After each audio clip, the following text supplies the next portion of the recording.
Hello, it's Carol Petersen, and I have Jeff Bowles with me. Hello, Jeff. I will just do a little short bio for the audience. Jeff T. Bowles is a best-selling author known for his work on vitamin D3 and its health effects, particularly in relationship to cancer and chronic diseases. Drawing on 25 years of private research and self-experimentation, he promotes the use of very high doses of vitamin D3 combined with cofactors like vitamin K2 and magnesium to prevent and even cure diseases that many doctors overlook.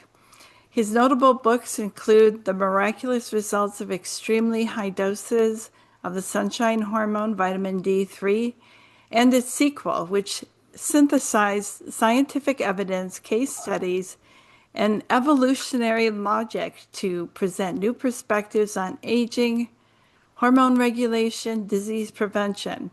Bowles' work extends into other health-related topics such as melatonin, hyaluronic acid decline, and hormones' influence on aging.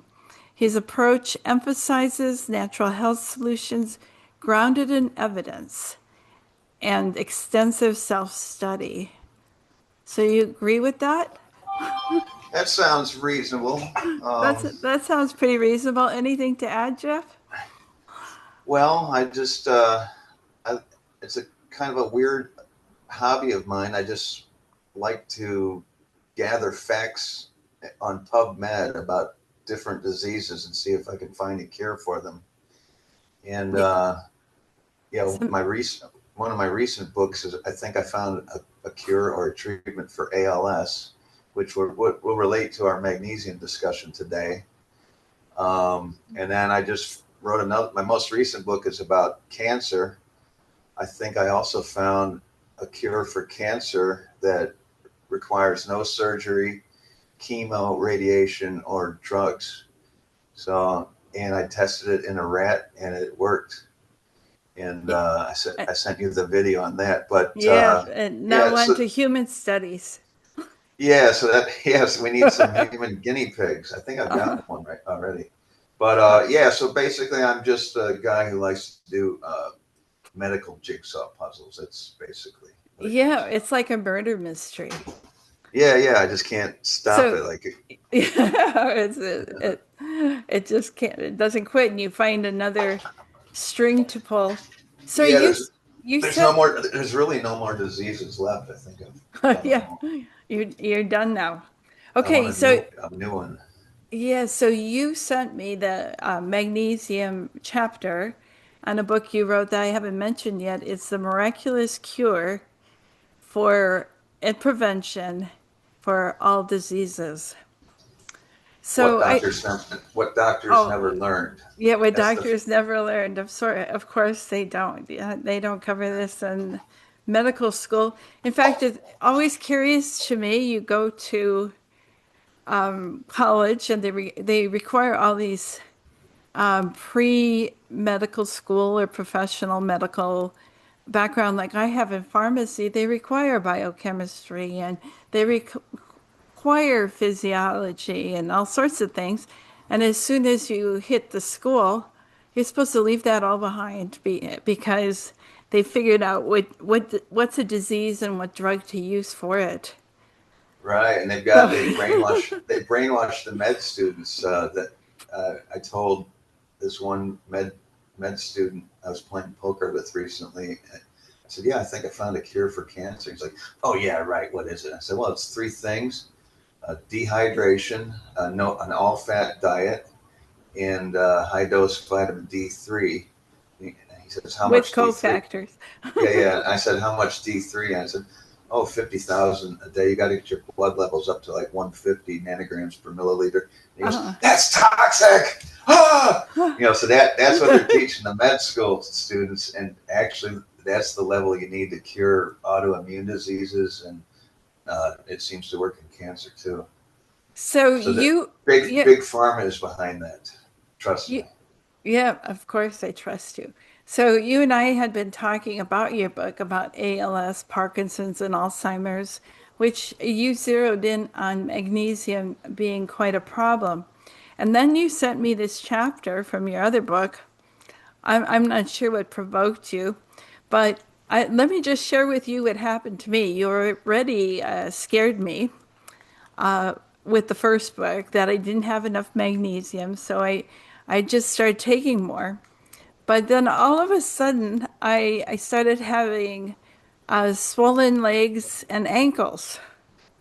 And there it is right on your list. When sitting for long periods of time, which I do at my computer, and I'm looking for stuff like what's gone wrong with my lymphatic drainage. I went and had some tests to see if my liver, kidneys, cardiovascular system. Probably had one of the best test results of my whole life, except for some inflammation. And then I come across your chapter and I go, holy smokes, I'm still not taking enough magnesium. That's weird. I found that symptom. I never heard that anywhere else. I'm the only one that put that in my book. It's probably not listed on anywhere else in the world. But It's a the way I found out about it is my ex-girlfriend's daughter, who still we still stay in touch, but she has a health issue. She emailed me. She said, "Oh, do you have any ideas what could this be?" And when I sit at my desk, my ankles and my legs swell up. And then I said, "Well, do you have any other symptoms?" She said, "Well, I have muscle cramps, and I've got sometimes I'm a little dizzy." I said, "Oh, turns out that must be another magnesium deficiency symptom." So I've never heard of that one before, but that's where it came from. That's the only place but it came from. But she started taking magnesium, and the problem was solved. yeah, mine's going down, almost gone. Definitely using more magnesium. So I hope that finishes the problem. It Maybe should. it should still take higher doses. But Oh yeah, you you should do you you should do max recommend, out. yeah, you do have to spread out the dosing so you don't get diarrhea, or you have suggested to use sustained release magnesium products in your book so you don't dump so much magnesium at one time and then you get kind of watery diarrhea from it. Yeah, your body can only absorb so much at a time, so it's good to have a lower dose in your system all day long, and then have it in your blood all day long. Everyone thinks, "Oh, I could just pop a magnesium pill every day and that'll take care of it." No, it only you only absorb a little bit, and then the rest goes out with your waste products. So to reverse a magnesium deficiency takes like a whole year of just having that magnesium in your blood all day long.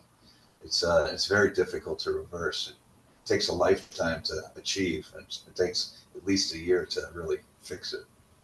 So, in your earlier book about vitamin D, you hadn't come across the magnesium piece yet, I think, or Well, had I you? mentioned it. There were some references to it that you should take magnesium, but I really hadn't Yeah. cracked that onion open and really researched it, and then until my second book, and then I realized, oh, because I would hear, some people getting bad effects from high dose D3 like right away, like insomnia or dizziness or panic attacks. I'm like, oh, well, I didn't really know what was going on. Or irritability is another one. Yeah, I And got then cramps when I started using. I then was I using a realized, 100,000 every day.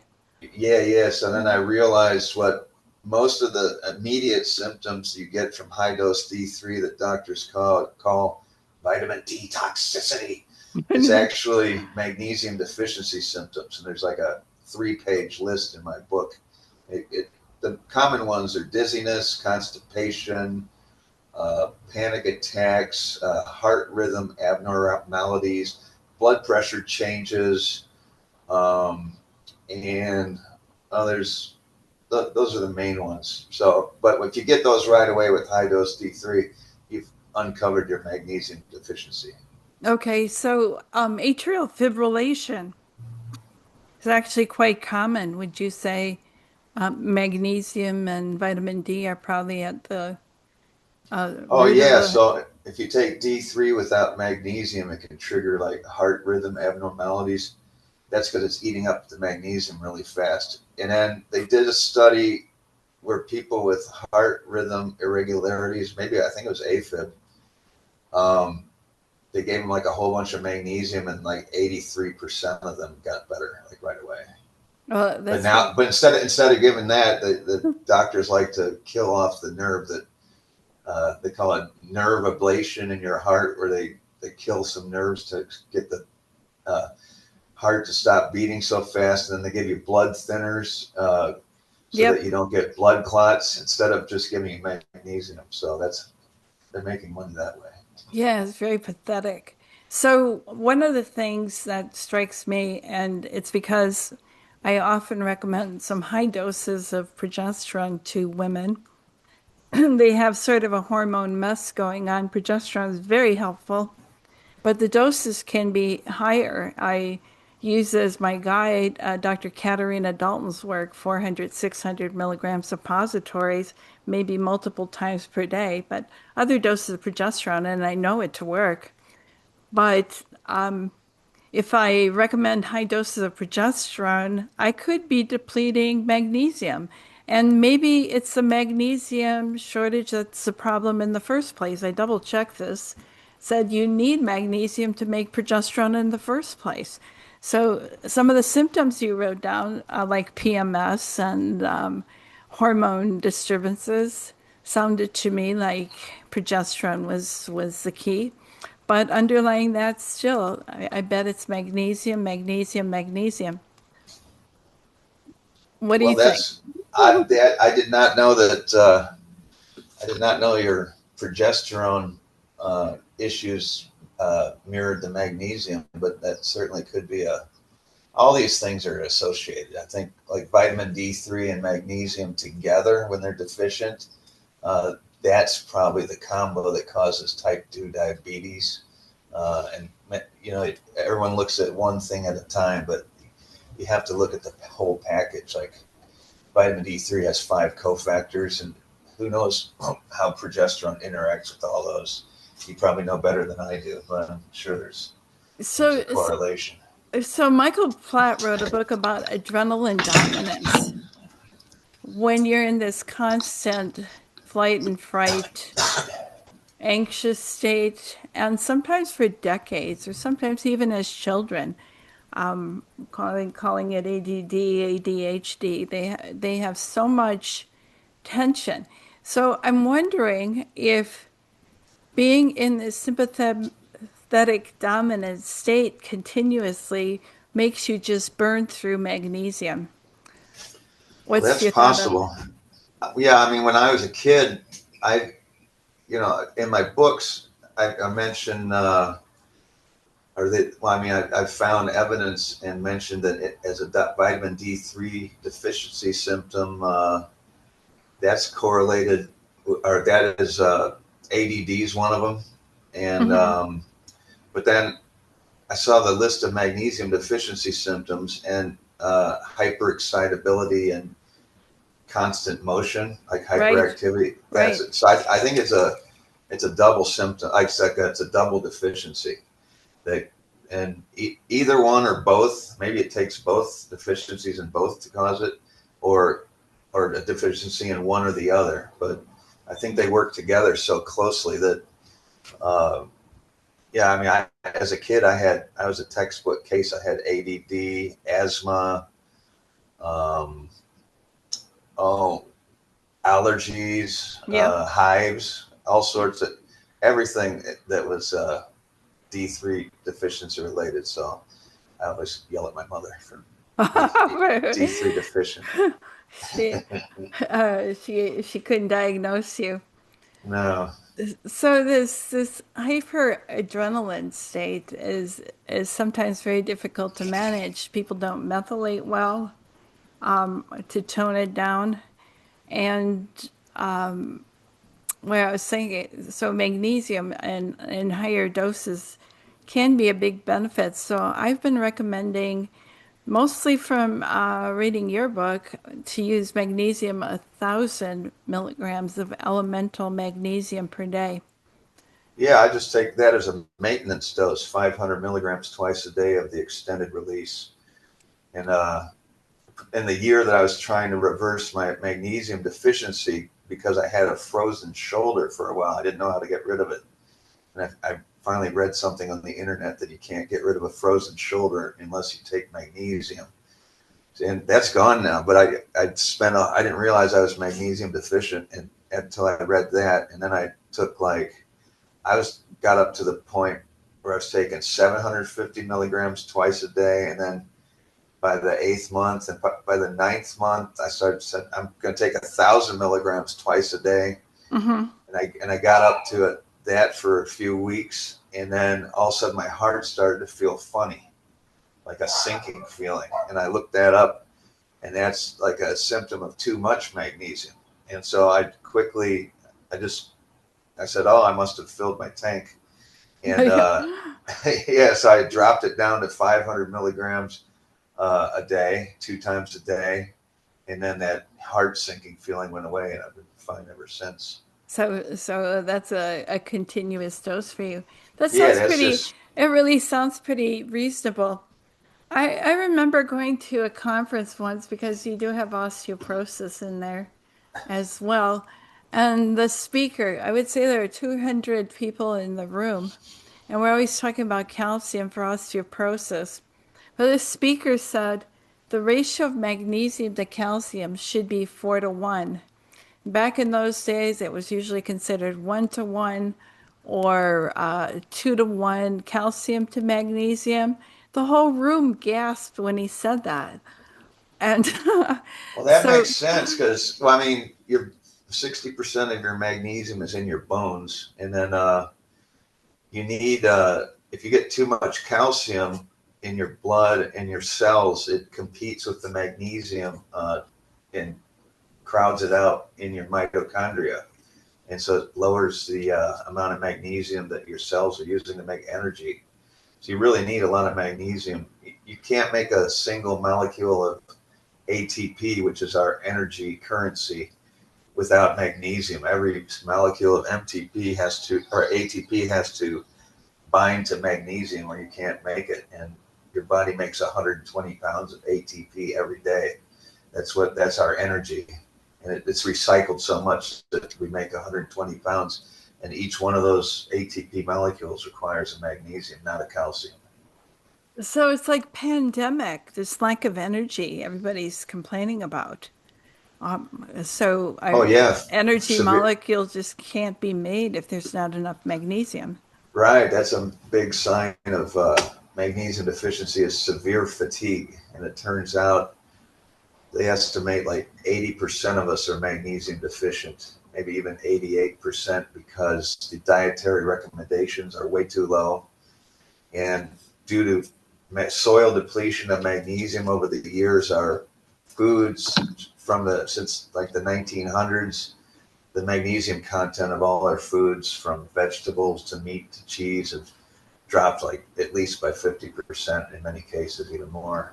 Yeah, you have a So like, chart, your chart in your chapter about the various foods and the percentage difference and yeah, like two different. the worst one is collard greens has dropped by 83%. So Huh. it's, yeah, but I don't eat those too often. Yeah, yeah. Yeah, you can't get enough magnesium from the modern diet. Everyone should realize that. Everyone really has to supplement with magnesium, or you're going to get something. And and my book title was "The Miraculous Cure for and Prevention of All Diseases: What Doctors Never Learned." And I had noted D3 deficiency probably causes about 75% of all diseases, Hmm. like all autoimmune diseases, and some cancers, most cancers. And then I attributed probably 20% of the other diseases are caused by magnesium deficiency, and then maybe 5% by vitamin K2 deficiency. And it turns out that I ignored the diseases of aging. And so I never put ALS, Alzheimer's, or Parkinson's disease into any category. So my book title was misleading in the fact that I didn't have all diseases listed. But since I wrote that ALS book, turns out that ALS is caused by magnesium deficiency. And then it turns out that Parkinson's disease is very likely caused by magnesium deficiency in certain neurons in your brain. And then it turns out all Alzheimer's brains are magnesium deficiency when they are magnesium deficient when they dissect them after death. They're usually like they only have 65% of the magnesium needed. Your nerves need magnesium for to work well. So, Alzheimer's is also called type 3 diabetes. Oh, okay. Yeah, I've So, heard that. so insulin glucose dysregulation. I am also seeing this. Dr. Ben Bickman's written a book, Why We Get Sick, and he studies insulin. And he's saying 88% of the population has insulin resistance in some degree. And That's yeah. I'm seeing it as a predominant feature of people I do consultations with. It's almost always there. I see a rare individual, pretty clear, but most of the time it's there, and it may be substantial. And so my order of hormones really is insulin glucose top, and then adrenal, and then thyroid, and then sex hormones. If you don't take care of that insulin glucose piece, you're not going to have any success. So, where does We magnesium play with insulin and glucose? yeah, we looked into that earlier, but for our last podcast. Hmm. So thank you for that softball. Okay. Yeah, so the apparently, I mean, I believe that aging is programmed. A lot of this is programmed, but uh, I possibly magnesium deficiency is part of the aging program because as we get older, we absorb less magnesium. Hmm. But magnesium is crucial for like 300 different enzymatic functions, not just making all your energy, but also powering different enzymes, cellular receptors. And the first step towards type 2 diabetes is insulin resistance. And that occurs when you're magnesium deficient because Absolutely. your insulin receptors need a lot of magnesium to work. So that's step one towards type 2 diabetes. Yep. And then it progresses um, to the point. Then eventually you start cranking out extra insulin to make up for the low receptor sensitivity. And then eventually those insulin producing cells, they self-destruct when they don't have enough magnesium. And it turns out GABA, uh, you need serum GABA in your blood it turns out that declines with age, and that leads to the destruction of your pancreatic insulin making cells. So both magnesium and GABA decline. Oh, Uh, thanks for that, Pearl. I'm writing something, trying to collect as many pieces of information I can about how to get insulin to be more sensitive, and it's oh magnesium yeah, right turns there on out my list. yeah, GABA is like they're putting GABA in various formulations for diabetics, even for kids, because you need GABA. It's gamma aminobutyric acid, but it's in your brain. It's a calming signal, and then Hmm. glutamate is the opposite. That's the excitatory signal, and it's kind of a yin and yang type thing. And so, but in your body, GABA is used for various signaling functions. Most scientists only focus on the brain and in your nerves, but GABA is required for your pancreas to make uh, properly functioning insulin secreting cells. That's And then very and interesting. also, well, also GABA decline is also associated with Alzheimer's and cancer. And and it turns out GABA, I think, is also involved in suppressing certain genes in all your cells that keep that are actually involved in brain development when you're a child. So all your cells have all these genes. I studied Horvath's aging genes and came up with this exciting insight that This- most somatic cancers are probably caused by serum GABA declining, and your cells no longer suppress these genes that are involved in a developing brain, and then it causes cells in your body to start dividing. I mean, that's one way to look at it. There's a bunch of different ways, but from a program point of view, as you get older, like some of your somatic cells are starting to think they're brain cells in embryos, and they start dividing again because they lose this suppression by this one gene called REST1. I think it's just called REST, and I believe GABA is involved in keeping that REST gene active. When that goes down, then you quit suppressing. Yeah, it's complicated. Maybe it's a topic for another discussion. Didn't mean I to I digress. came across this thing about the GABA receptor has supposedly about 40 places where things can dock. And there's a place for magnesium, there's a place for GABA, there's a place for progesterone via allopregnanolone. The benzos have a different place. Quite astonishing to me. I Well, don't know if that's true or not, but well, interestingly, all these things seem to be calming. You know, like if you they give people GABA at night and it's supposed to help them sleep. yes. Magnesium is also calming. So it's like the opposite of the exciting hormones or molecules like glutamate or adrenaline, blah blah blah.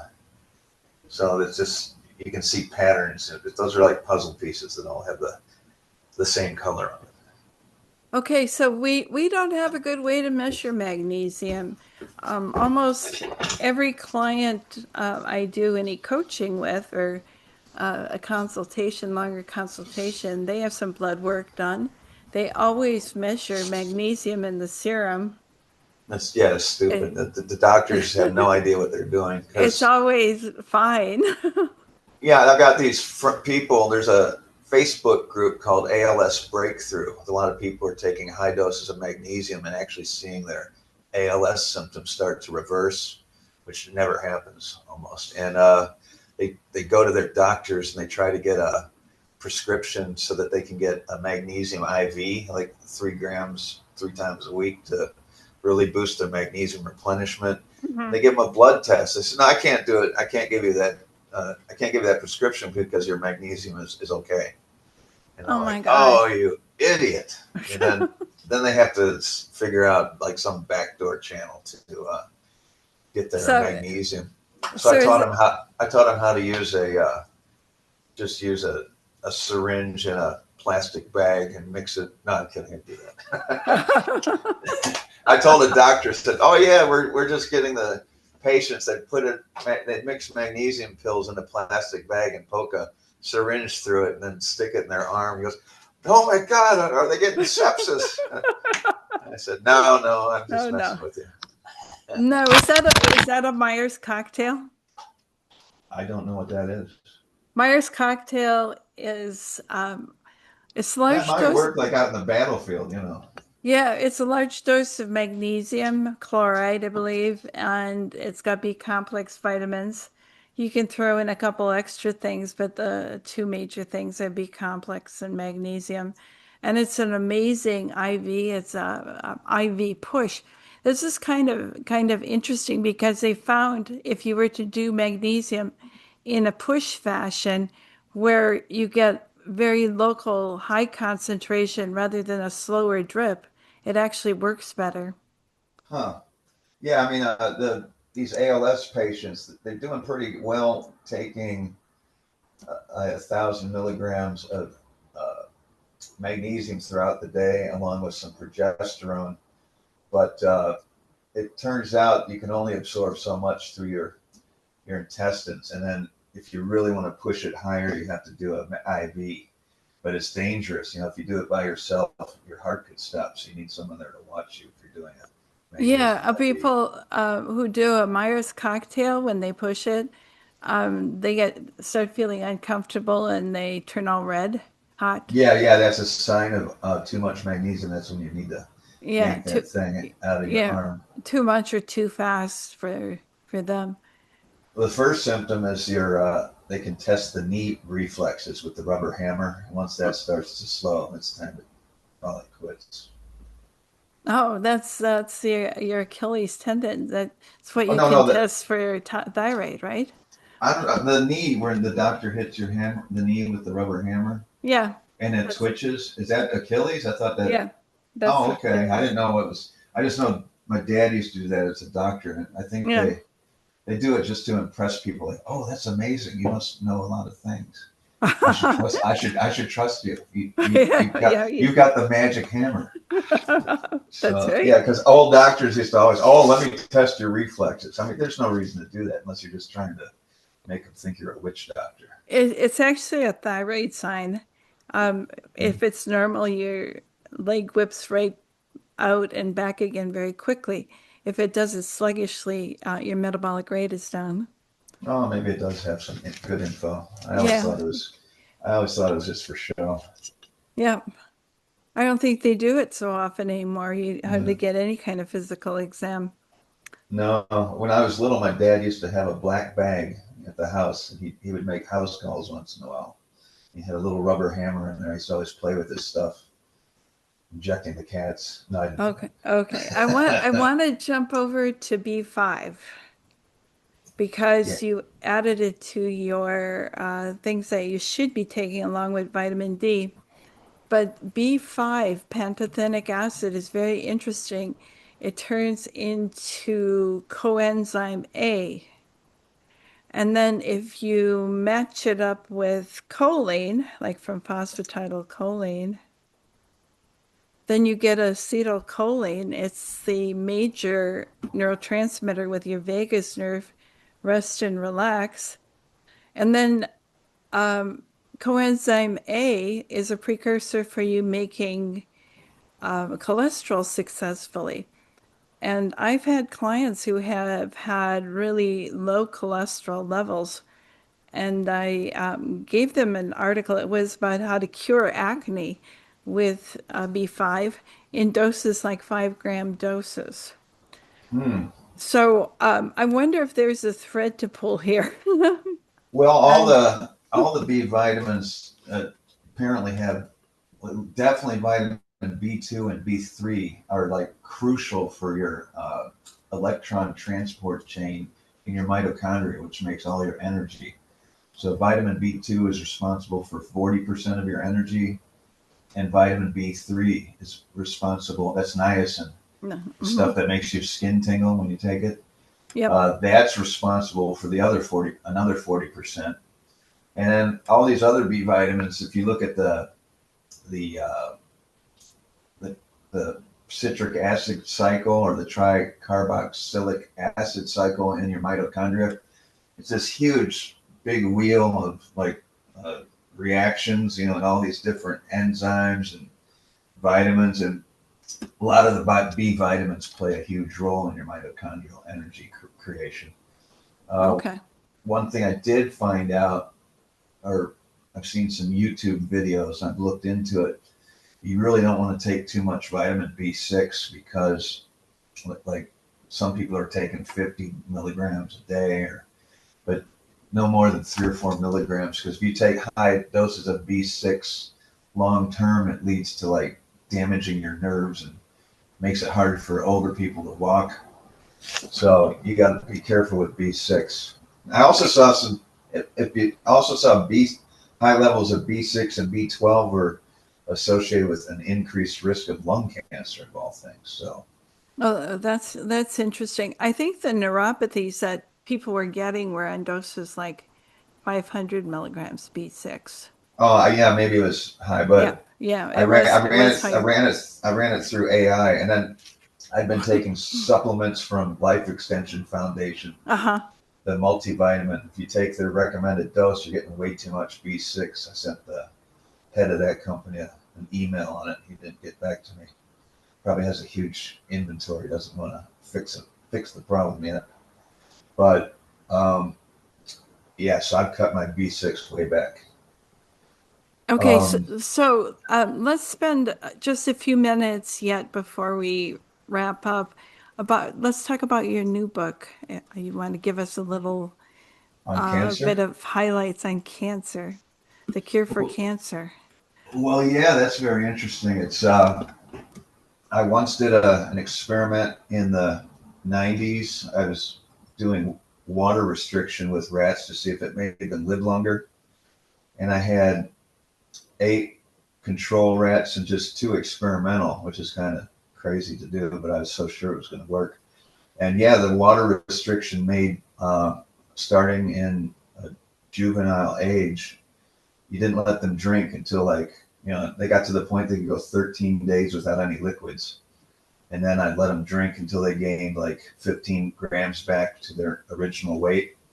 They really liked that water. It was a good 15 minutes for them, just drinking and Uh-huh. drinking. And but they stayed way younger than the other rats. And one of those rats, most of my rats died at 23 months. The oldest lived to 29 months.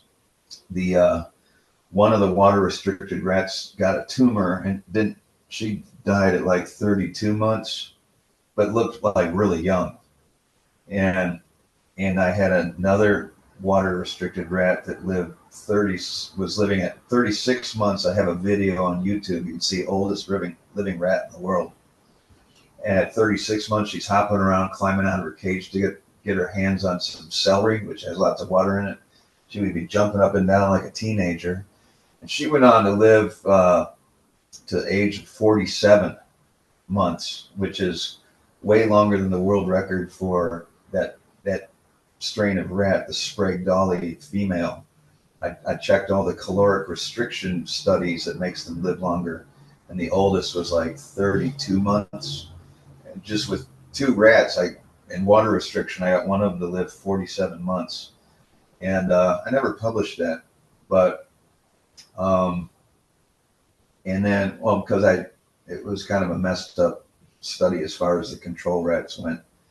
So, but one of the control rats got a big tumor, probably around 20 months, 18, 19 months of age. I figured evolution would know if it's a matter of life or death and it has to consume various tissues to keep you alive. It would know to kill off the cancer cell Hmm. instead of your brain or your eyes.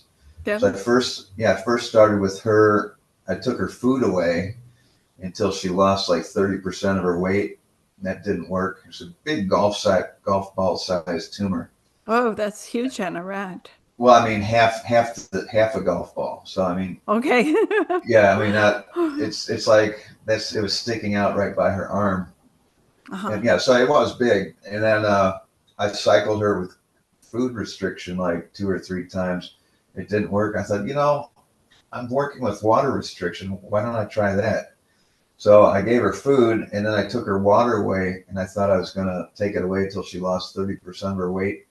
Within 4 or 5 days, boom, that tumor just boom, boom, boom, imploded down to the size of a penny. And it Wow. stayed like that. Yeah. And then I kept cycling her with water restriction for a while, but it never got rid of that last little bit of the tumor. But it stayed in remission for the human equivalent of like 20 years. And then she finally got older and the tumor came back, and I tried water restriction again and it didn't work. All right. So then uh, I've been finding out about high dose vitamin D3 is apparently curing cancer in a lot of cases. People taking 50,000 a day say, and it gets rid of uterine fibroids. Turns out vitamin D3 is a hormone that controls 2,700 genes. It's not a vitamin. Hmm. It's a steroid hormone, and it revs up your immune system to destroy bad actors, and it tamps down your immune system to stop attacking your good tissues. It gives your immune system a pair of glasses so it can see right. And it's been a lot of people have been getting great results with prostate cancer. It's been curing. And another thing that vitamin D3 does is it stabilizes your DNA and reverses things that your cancer cells like deactivate DNA repair mechanisms. Mm-hmm. And the D3 goes in there and reactivates these DNA repair mechanisms, and it boosts mitochondrial energy, and it tells cancer cells either self-destruct or become normal. Mm-hmm. And so that's a second prong attack towards cancer. And then I've been following the work of Dr. Seyfried, Yeah, Thomas and Seyfried. Seyfried, who says don't eat carbohydrates, because your cancer cells use carbohydrates Yeah. for energy, but doesn't use protein or fat. Well, he was kind of wrong there. They also use protein, but they have very tough time with just fat. So my third prong approach to cancer is to go on an all-fat diet, like just for a period, like just when you're hungry, just eat coconut oil or animal fat. You can render fat from animals, or olive oil or MCT oil. Mm-hmm. Stay on that for maybe 2 weeks. Your Two cancer weeks of cells. nothing but fat? Yeah, yeah. Well, then, yeah. That's no problem. Your body's fine with ketones, Uh-huh. and then you can your normal cells can use that for energy without problem. And then so I came up with a three-prong approach where you try to go for 5 to 7 days with no water, because it turns out cancer cells in my book I've discovered are reversions to ancient cellular life forms that we evolved from, like bacteria and archaea. Mm-hmm. They still are single-celled organisms. They never became multicellular, and they can live millions of years. Like they can open up salt crystals and find these old bacteria or archaea that are Mm-hmm. 100 million years old, and they come right back to life. So they don't age. They just want to divide forever, and they don't age, and they don't engage in sexual reproduction. They only clone themselves.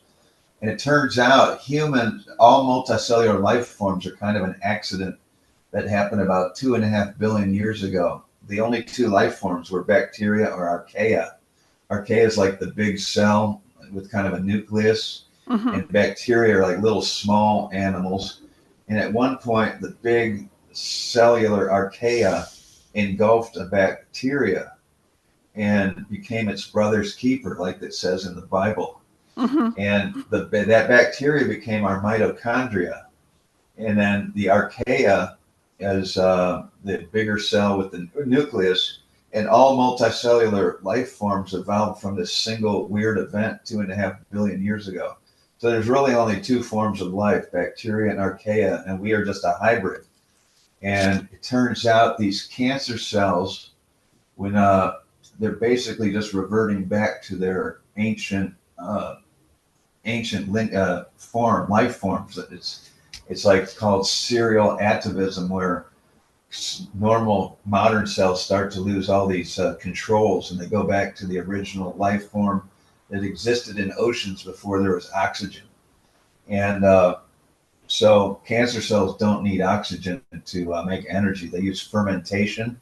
They Yeah. don't use they don't use mitochondrial energy. Mitochondrial energy makes 36 ATPs from one molecule of glucose. Well, when you do fermentation outside of the mitochondria in the cellular uh, cytoplasm, that can occur all throughout the cell. So it's like 1,000 bicycles generating energy, Uh-huh. instead of one race car in the corner. That's the mitochondria. It's like a Ferrari. But when that stops working well, it goes back to like pedaling 1,000 bicycles, and it can only make 2 ATPs from one glucose molecule. It's very inefficient. So it needs lots of glucose to keep dividing.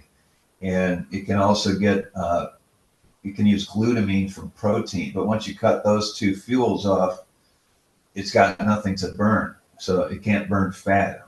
hardly at all. Hmm. So basically, and then the fact that they also lose their dehydration defense mechanisms. So modern land animals have been on the land for 400 million years. So we've got very sophisticated drought defense mechanisms in our normal cells. But cancer cells lose those modern mechanisms when they revert to their primitive states. So cancer cells cannot handle dehydration at all, hardly. And that explains why just 4 days of water restriction, that tumor went boom. And but our normal cells can handle dehydration for long periods. So if you hit a cancer cell with no water, uh, all fat diet, and high dose D3, boom, it just kills the cancer cells, like all of them simultaneously. And I have a video on YouTube at my channel, Jeff Bow 7777, that shows one of my pet rats recently developed this huge tumor on her stomach, and she was really old. I said, well, I didn't know if I wanted to put her through it. I said, I feel bad for her. I'm going to just see if she can handle it. So I cut her water off for 7 days. I only gave her coconut oil, and I did it with the healthy rat too. There were 2 rats still living. I had six. They're the last 2 old rats. I bought them for an experiment, but I felt bad. I didn't want to inject them, so I just said, I got 6 pet rats now. Yeah. Because I've become a big softie. I like my rats. So, but she got this massive tumor, almost the size of her body, hanging off her belly. And so I cut her water off for 7 days, and it didn't seem to be working. I was giving her olive oil, nothing happened. And the high dose D3, I'd mix a little water in the coconut oil with D3, so she'd get a little water from that, but not enough to cure her dehydration. But that made her take her D3 every day. And I felt bad. It didn't do much to the tumor because it was pretty advanced. And so then I let her have water again, but I kept her on no fat for another 7 days. And I felt bad for her, and she kept getting water. And then I finally, after 2 weeks, said, this isn't working. And so I said, well, I'll just let her eat a carb-free diet. So I let her have everything but carbs, protein and protein and fat. And then I kept her on that diet for the next 6 weeks, and all of a sudden that tumor, I started getting harder and harder. And then all of a sudden, in about week 5, the whole thing was like detaching from her body. It's like, I thought, oh my God, what's happening to her? I thought like her skin was ripping off. But it turned out her body was turning into a huge, almost boil, and a big opening opened up in her skin, and this big mass of calcified rock hard tissue was being rejected by the body. Wow. And then, so if you watch that, there's a video about her, and it turns out that it probably cured her cancer. So we got to get humans to try it. So if someone has cancer, they might want to do this. But actually, it kind of sucked to have all this calcified tissue inside your body. So I would revise the protocol to start off with high dose D3 to get as many cancer cells to commit apoptosis before, so you don't get a calcified mass. Do that for a while, and then if you want to kill off the remaining cancer cells after a couple of weeks on high dose D3, then hit it with the dehydration and all fat diet. So there'd probably be a lot fewer cancer cells, and you get much less necrosis inside your body that your body has to deal with, like the calcified parts. But I'm pretty sure it cured killed all of her cancer cells simultaneously. Well, this is pretty fascinating. Yeah, so that's I think it's called. Let me see what that's. I can actually click on YouTube and find out the name of that video if you want to see it. Hold on. Okay, yeah, you can say the name of your video. Yeah, and I'm logging into YouTube right now. Okay. I always forget the names of my titles. Yes. There's so They're many of so them. long.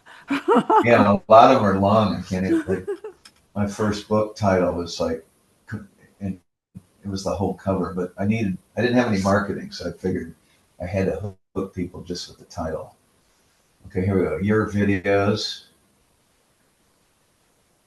This video on YouTube is titled, here it comes. Okay, here we go. It's called Miracle Cancer Cure Works! Exclamation point. New proof, huge tumor dead in 2 months. Okay, so that's the title if you want to see it. Okay. So what's your YouTube channel? Oh, let's see. What do you call The it? YouTube channel is, I think it's, well, it's Jeff T. Bowles. Let me click on the channel. Then if you type in Jeff T. Bowles, and then it's got another thing that says at Jeff Bow 7777. So I don't know. Okay, If you just I think type in that's a Jeff short T. name. Bowles, Yeah. yeah, that's And the short name. and you have a website? Oh yeah, with lots of blog posts, and Oh, there's a search engine where you can type in any symptom or disease you have, and it'll comb through like 1,000 different reported case studies from people who've experimented with high dose D3. You can you can do that, or you can search for blog posts, and that's Jeff T Bowles BOWLES.com, no spaces, and that's got all sorts of fantastic information for you, cool. free of charge. Yeah. You're a crusader. Jeff, it's been so nice discussing this with you this afternoon, and we'll get this on our respective YouTube channels so everybody can get up to date on some of the things you've been researching. Oh, I one think last it's thing. oh, one last thing. Okay. Yeah, there's a whole section in my cancer book about how magnesium deficiency can drastically increase your risk of cancer. And Yeah. if you ever get chemotherapy, it totally depletes your magnesium and makes it much easier for the cancer to come back if you don't supplement with magnesium during chemotherapy. But if you read my book, you won't need chemotherapy. Okay. Uh, Okay. So I hope. So, all right, that's it. Go ahead with the outro. Sorry. Okay. Thank you. Thank you so much, Jeff, for spending this time today. And thank you for all the clinical pearls and the information we can share with our respective audiences. So good to be talking with you again, and thank you. All right. Thanks for having me. Nice to talk to you. See you again. Okay. Bye. Bye.